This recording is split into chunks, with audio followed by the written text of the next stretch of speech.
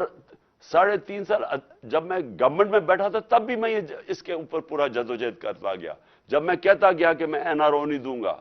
N R O کا مطلب کیا ہے؟ این آر او دینے کا مطلب یہ ہے کہ آپ وہ لوگ جنہوں نے پبلک کا پیسہ چوری کیا ہے، آپ اپنی کرسی بچانے کے لیے، کیونکہ وہ آپ کو بلیک میل کر رہے ہیں، آپ ان کو معافی دے دیں، جو جنرل مشرف نے کیا تھا اور اس بار جنرل باجوہ نے کیا۔ تو یہ اس سے زیادہ ملک سے میں کہتا تھا میں غداری کروں گا اپنی قوم سے کہ اگر میں ان لوگوں کو این آر او دوں گا جن کو آج این آر او مل گیا۔ اور آپ کی سب کے سامنے کبھی بھی ایسا نہیں ہوا کہ ایک مارچ کے اندر پاکستان کی اکنامک سروے کی فگرز پڑھ لیں کہ ہر طرح اکنامک گروتھ پاکستان کی 6%، ریکارڈ ہماری ایکسپورٹس تھی، ریکارڈ ٹیکس کلیکشن تھی، ریکارڈ ریمیٹنسز تھی، 4 فصلیں ریکارڈ تھی، کسان خوشحال تھا، سروس سیکٹر آگے جا رہا تھا۔ مارچ سے آج دیکھیں پاکستان کا حال کیا ہے۔ اور یہ جو 7.5 لاکھ لوگ ملک چھوڑ کے جا رہے ہیں، ہمارا نوجوان ڈائنامک ہمارا سیکٹر، یہ سوچیں کہ کتنی مایوسی آج پاکستان میں ہے کہ جو اس ملک کے ساتھ ہوا 7 مہینے کے اندر۔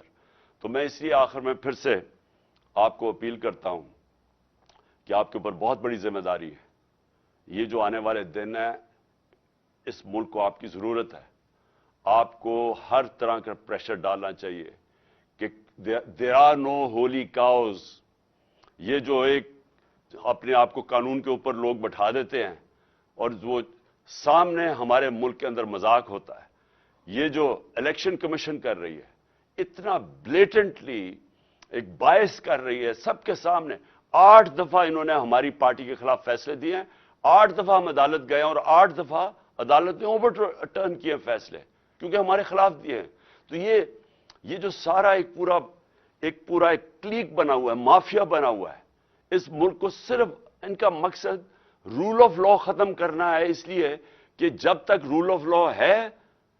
تو تب تک ان کے سامنے رکاوٹیں ہیں۔ رول آف لا ختم ہوا تو یہ اور ان کے بچے اس ملک کے اوپر حاوی ہو جائیں گے۔ اور یہ آپ کے اوپر ذمہ داری ہے۔ میں انشاءاللہ، میری تو کمٹمنٹ ہے، جب تک میں زندہ ہوں میں ان کا مقابلہ کروں گا اور رول آف لا کے لیے لڑوں گا۔ لیکن میں پھر سے یہ چاہتا ہوں کہ ہماری جو لیگل کمیونٹی ہے، اس کی بہت بڑی ذمہ داری ہے، اور میں امید رکھتا ہوں کہ آپ اب اس ملک کو بچانے کے لیے، کیونکہ میں ایکچولی بلیو کرتا ہوں کہ اگر ہم نے رول آف لا کے لیے نہ لڑے تو ہمارے ملک کا کوئی فیوچر نہیں ہے۔ شکریہ۔